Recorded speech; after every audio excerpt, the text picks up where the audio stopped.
With Kim, masasabi ko na we're friends. Bakit we're friends? Kasi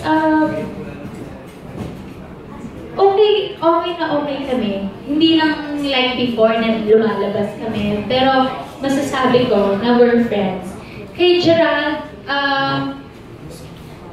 syempre naman sabihin natin civil, hindi ko siya i-snub, hindi ko siya but respeto kasi pares kami na nasa isang network.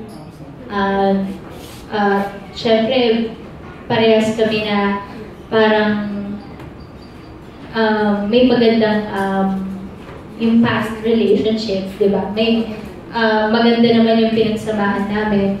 So, wala naman akong nire-regret sa lahat ng nangyari sa akin or sa past yung mga pangyayari sa buhay ko. Kasi parang, yun nga, positive lang, gusto ko masaya.